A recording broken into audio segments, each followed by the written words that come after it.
Let us have some examples for power spectral densities of discrete time random processes. In the first example, consider the autocorrelation function of a random process x of n to be given by this function. So this is where a is a complex number and magnitude of a is smaller than 1. That means that a is somewhere inside a unit circle.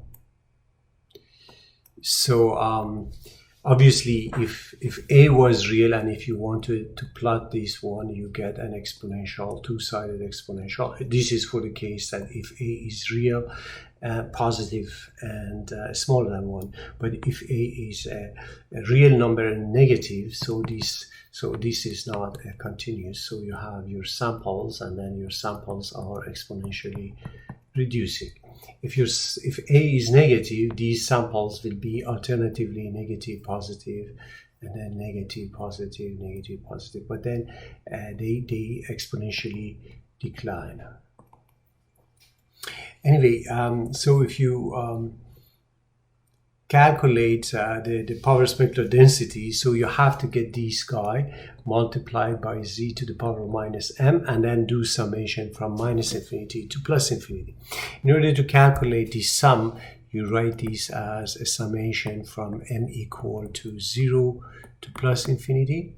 The reason is that this guy, absolute value of m, has two values. It has one value for when m is positive, so is equal to m, and if m is negative, this is equal to minus m. So this function, absolute value, has two different definitions, and this is why I have to write it separately. So for positive ones, I write it in one sum, and then I write it for m equal to minus 1 to minus infinity, another definition. So here I will have a to the power of positive m and z to the power of minus m, and here I will have a to the power minus m and then z to the power minus m.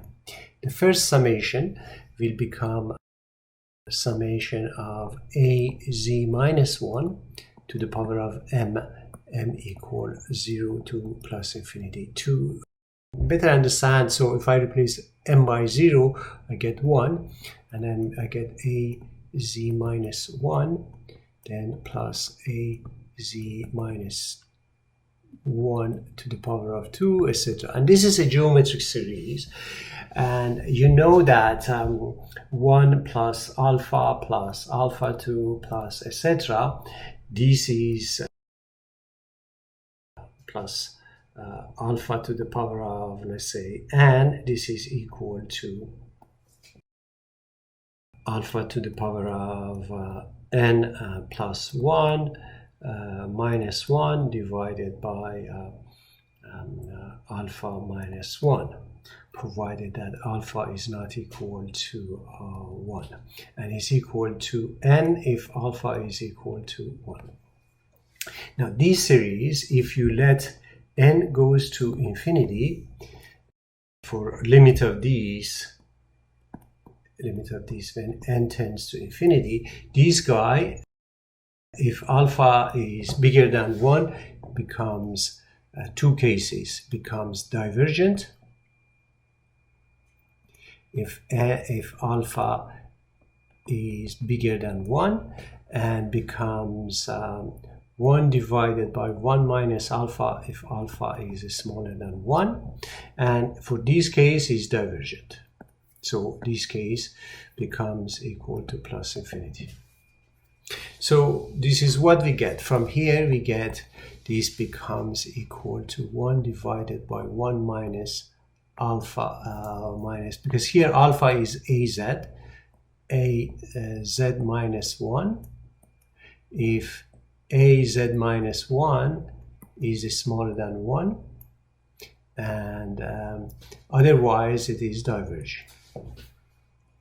So obviously for this case, if az minus 1, is so we have, if az minus 1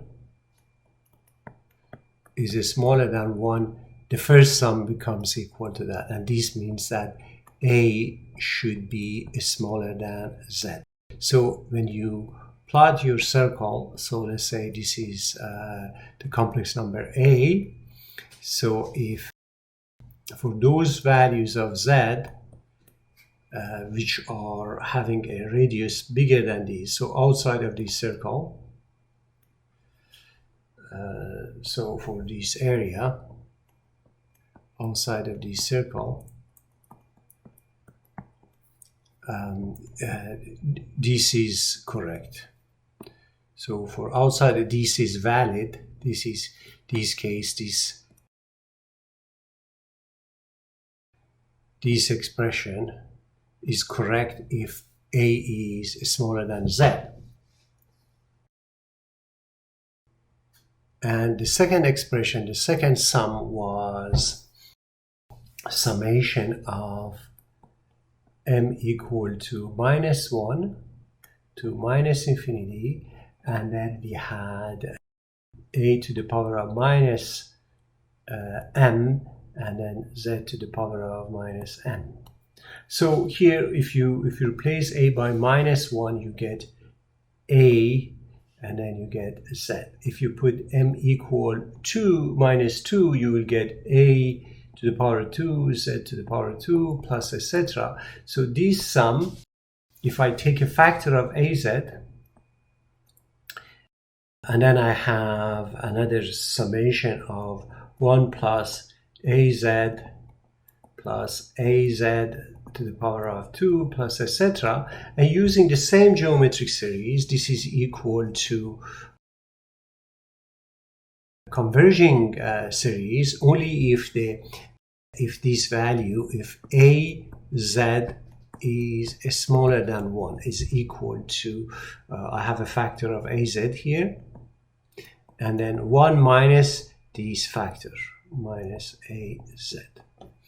So this guy is valid, the second term, which is the second term. So this expression is correct if you have this one. So in other words, for this equation to be correct, I need two conditions. A should be smaller than z, and az should be smaller than 1. And this is equivalent that z, this is equivalent to say z, magnitude of z is smaller than the magnitude of a, 1 over a. Okay, so let's look at it. So this expression is correct if you have, let's say, your a is a real number here. So it's valid for points which are outside of a circle. So this is magnitude of a, this radius, this point is a, so outside of this circle. And then the second term is correct if z is smaller than magnitude of 1 over a.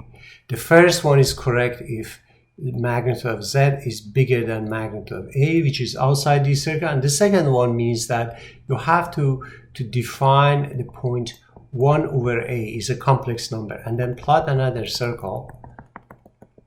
And the second part of your equation is correct if your z is inside this circle. So you need to be outside of the circle with the radius of a, but inside of the circle with the radius of 1 of a. So in general, what we should say is that z should be bigger than magnitude of a and smaller than magnitude of 1 over a. This is called region for which this power spectral density is converging. So this is, we call it ROC, region of convergence, for Sxx of z.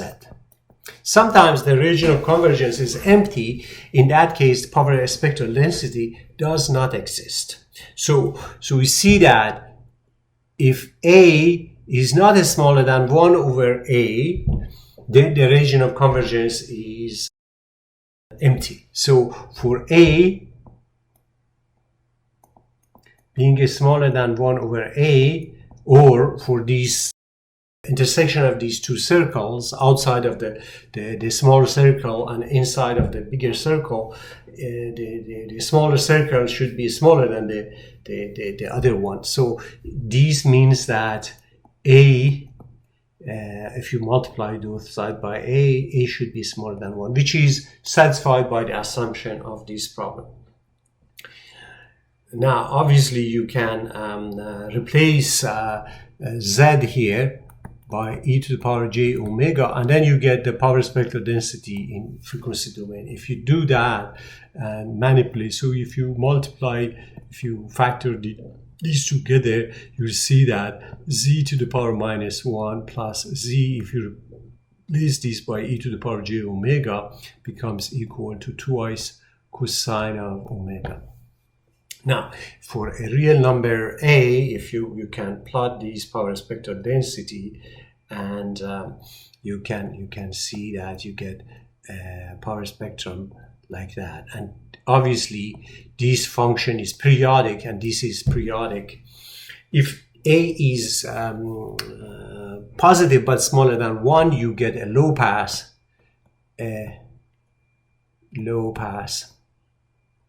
random process for A between 0 and 1, and for A smaller than 0 and bigger than minus 1, you get a high pass